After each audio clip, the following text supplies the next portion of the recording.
Ya Nabi salam alaika, Ya Rasul salam alaika, Ya Habib salam alaika, Salawatullah alaika, Ya Nabi salam alaika, Ya Rasul salam alaika, Ya Nabi salam wabarakatuh. Waalaikumsalam warahmatullahi wabarakatuh. Alhamdulillah rabbil alamin wal aqibatu lil muttaqin wassalatu wassalamu ala sayyidil mursalin wa ala alihi wa ashabihi ajmain. Amma ba'd, faqad qala Allah ta'ala fil Qur'anil Majid wal Furqanil Hamid bi shani Habibil Jalil. A'udhu billahi minash shaitanir rajim. Bismillahir Rahmanir Rahim. Ihdinas siratal mustaqim, siratal ladzina an'amta alaihim. Subhanallah, subhanallah. Sadaqallahul aliyyul azim wa sadaqa rasuluhun nabiyyul aminul karim. Walhamdulillahi rabbil alamin. Allahumma salli ala sayyidina maulana Muhammad wa ala ali sayyidina shafi'ina maulana Muhammad. মাননীয় সচিববর্গ ও দর্শক মণ্ডলী, আজ আমরা এখানে উপস্থিত হয়েছি দরবেশ কুলের শ্রেষ্ঠ রত্ন, মাহবুবে সুবহানি, কুতুবে রব্বানি, গাউসে আজম হযরত বড় পীর দস্তগীর সৈয়দ মহিউদ্দিন আব্দুল কাদের জিলানী রহমাতুল্লাহ আলাইহির উর্স বা স্মৃতি উৎসব উপলক্ষে সুবহানাল্লাহ, সুবহানাল্লাহ। অলৌকিকত্বের প্রবাদ পুরুষ, সাধক শ্রেষ্ঠ বড় পীর সাহেব 561 হিজরির 11ই রবিউল সানি অর্থাৎ আজকের দিনে ইহলোক ত্যাগ করেছিলেন। সেজন্য প্রতি বছরই সারা দুনিয়ায়, সেই সাথে আমাদের কুষ্টিগিরি দরগায় 11ই রবিউল সানির এই পবিত্র দিনে ফাতেহা ইয়াজদহম পালন করা হয়। ফাতেহা ইয়াজদহম ফার্সি কথা, এর অর্থ 11 তারিখের ফাতেহা। এই দিন ফাতেহা মিলাদের মাধ্যমে জগৎ বিখ্যাত সুফি ও সাধক হযরত বড় পীর সাহেবের মহান জীবনাদর্শ আলোচিত হয়। বড় পীর সাহেবের পিতা তাপস প্রবর সৈয়দ আবু সালেহ মুসা জাঙ্গি হযরত ইমাম হাসান আলাইহিস সালামের বংশধর এবং তার মাতা উম্মুল খায়র ফাতেমা ইমাম হোসেন আলাইহিস সালামের বংশধর। 470 হিজরিতে পারস্যের জিলান শহরে এই মাদারজাদ ওলি ভূমিষ্ঠ হন। সে সময় তার পবিত্র মুখে শোনা যায় আল্লাহ আল্লাহ জিকির। Subhanallah. সুবহানাল্লাহ, সুবহানাল্লাহ। শুধু তাই নয়, ওই দিন রাত্রে আকাশে মেঘ ছিল, রমজানের চাঁদ দেখা সম্ভব হয়নি, কিন্তু শিশু বড় পীর সেদিন সকাল থেকে সন্ধ্যা মায়ের দুধ পান করেননি, অর্থাৎ সুবহানাল্লাহ, সুবহানাল্লাহ। রোজা রেখেছিলেন। সেই থেকেই সেখানকার সাধারণ মানুষের যে বিভ্রান্তি তা দূর হয়েছিল যে সেদিন রোজা ছিল কিনা। 5 বছর বয়সে বড় পীর সাহেবকে মক্তবে বিদ্যা শিক্ষার জন্য পাঠানো হয়।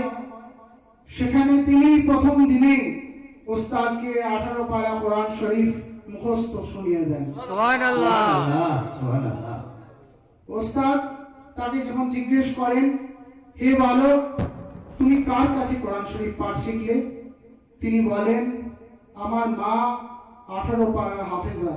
আমি মাতৃগর্ভে থাকাকালীন আমার মা কোরআন শরীফ পাঠ করতেন, আমি তা শুনে শুনে মুখস্থ করে নিয়েছি। সুবহানাল্লাহ, সুবহানাল্লাহ। নারায়ে তাকবীর, নারায়ে তাকবীর, নারায়ে রিসালাত, নারায়ে রিসালাত। हजरत सैयदना शाह मौजूदुर रहमान किरमानी, जिंदाबाद हजरत सैयदना मौजूदुर रहमान किरमानी, नारे तकबीर, नारे रिसालत। এই কথা শুনে ওস্তাদ বিস্ময়ে হতবাক হয়ে যান। বড় পীর সাহেব অসাধারণ মেধা শক্তির জোরে প্রাথমিক শিক্ষা কিছু কালের মধ্যেই সমাপ্ত করেন। প্রাথমিক শিক্ষা সমাপ্ত হলে বড় পীর সাহেব উচ্চ শিক্ষা লাভের জন্য তৎকালীন পৃথিবীর শ্রেষ্ঠ শহর ও শিক্ষা কেন্দ্র বাগদাদ যেতে মনস্থ করেন।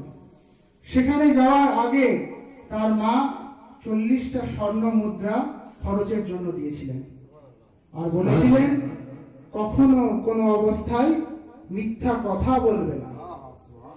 বড় পীর সাহেব বাগদাদ যাত্রী এক কাফেলার সঙ্গী হলেন। যাত্রাপথে হঠাৎ একদল দস্যু কাফেলা ঘিরে ফেললো ও সবাইকে মারপিট শুরু করলো। কাফেলার সবকিছু লুণ্ঠন করার পর দস্যুরা বড় পীর সাহেবের দিকে দৃষ্টি নিক্ষেপ করলো। দেখলো মলিন বেশ এক দরিদ্র বালক নির্বিকার চিত্তে এক ধারে দাঁড়িয়ে আছে। তার কাছে কিছু পাওয়া যাবে না বুঝেও তুচ্ছ জ্ঞানে ঠাট্টা সুরে জিজ্ঞেস করলো, তোমার কাছে কিছু আছে নাকি? তিনি উত্তর দিলেন, হ্যাঁ, আমার কাছে 40টি স্বর্ণ মুদ্রা আছে। সুবহানাল্লাহ, সুবহানাল্লাহ। দস্যু দল এই কথায় ক্রুদ্ধ হয়ে উঠল। তারা ভাবলো বালকটি তাদের সঙ্গে ঠাট্টা মজা আরম্ভ করেছে, কিন্তু পরক্ষণে সত্যি সত্যি তার কাছে 40টি স্বর্ণ মুদ্রা পাওয়া গেল। তার সত্যনিষ্ঠা, মাতৃভক্তি ও নির্ভীকতার পরিচয় পেয়ে দস্যুদের মনে বিস্ময়ের সঞ্চার হলো। আধ্যাত্মিক শক্তি সম্পন্ন এই বালকের চোখের উপর চোখ রাখতেই তাদের অন্ধকার হৃদয়ে আলোর সঞ্চার হলো। তারা সংকল্প নিল ভবিষ্যতে আর কোনো দুষ্কর্মের পথে পা দাঁড়াবে না। বাগদাদ পৌঁছে বড় পীর সাহেব শিক্ষার জন্য কঠোর পরিশ্রম শুরু করলেন। তিনি মেধাশক্তি বলে দিনের দিন বিভিন্ন শাস্ত্রে পণ্ডিত হয়ে উঠলেন। কথিত আছে একদিন এক জরাগ্রস্ত বৃদ্ধের সঙ্গে তার দেখা হলো। সে তাকে সম্বোধন করে বলল, আমি দুর্বল হয়ে পড়েছি, আমাকে সাহায্য করুন। এ কথায় তার মনে দয়া হলো। তিনি বৃদ্ধকে স্পর্শ করতেই সে যুবকে পরিণত হলো। সুবহানাল্লাহ, সুবহানাল্লাহ। সে বলল, আমি ইসলাম, বিশ্বের শান্তি ধর্ম। আমি শক্তিহীন হয়ে পড়েছিলাম, আল্লাহ তাআলার ইচ্ছায় আপনার পরশে সবল হলাম। তাই আপনি আজ থেকে মহিউদ্দিন অর্থাৎ ইসলামের প্রাণদাতা। সুবহানাল্লাহ। এই বলে আল্লাহর প্রেরিত ফেরেশতা বিদায় নিল। এবার বড় পীর সাহেব নিয়মিত আধ্যাত্মিক অনুশীলন আরম্ভ করলেন। তিনি সুস্তাদ নামক স্থানে একটানা কঠোরভাবে দীর্ঘ 11 বছর আল্লাহর উপাসনায় লিপ্ত থেকে সাফল্য লাভ করেন। 521 হিজরিতে তিনি ইসলাম প্রচারের জন্য হযরত মুহাম্মদ সাল্লাল্লাহু আলাইহি ওয়াসাল্লামের নির্দেশ লাভ করেন। ইসলাম ধর্মের পুনর্জাগরণের জন্য তিনি জনতার মাঝে ন্যায় ও সত্যের বাণী প্রচারে উদ্যোগী হন। বক্তৃতাকালে শ্রোতাগণ তার মুখের দিকে চেয়ে থাকত। লক্ষ লক্ষ মানুষ একাগ্র চিত্তে তার ওয়াজ নসিহত শ্রবণ করে ধন্য হতো। তার বক্তৃতার মোহিনী শক্তি এমনই ছিল যা কবির ভাষায় নজর জিস পে হো দস্তগীর কা সঙ্গ দিল ভি মোম হোতা হ্যায়। সুবহানাল্লাহ। অর্থাৎ যার উপর বড় পীর সাহেব দৃষ্টি দেন তার কঠিন হৃদয়ও মোমের মতো গলে যায়। সুবহানাল্লাহ। তিনি বড় বড় সম্মেলনে ওয়াজ নসিহত করতেন, বলতেন, হে মুসলিম ভাতৃগণ, তোমরা মন্দ বা দুষ্ট লোককে কখনো আশ্রয় দিও না। মন্দ বাসনা পূর্ণ না হইলে তার জন্য দুঃখিত বা বিরক্ত হইও না। সৎ চরিত্র ও সৎ লোককে কখনো কষ্ট দিও না। অতি আবশ্যক ও অভাব বোধ হইলেও কাহারও নিকট যাচ্ছা করিও না। পরকাল প্রাপ্তির জন্য সর্বদা সাধু লোকের সঙ্গ লইও। যে সকল দরিদ্র লোক দান পাইবার উপযুক্ত, প্রার্থনা করিবার পূর্বেই তাহাদিগকে দান করিও। সুবহানাল্লাহ, সুবহানাল্লাহ। জ্ঞানবান ও বিদ্বান লোকদিগকে ভক্তি সম্মান করিও। ধর্ম বহির্ভূত কথার প্রতি মনোযোগ দিও না। যাহারা খোদা প্রেমিক সাধু লোক, তাহাদের সংস্রব পরিত্যাগ করিও না।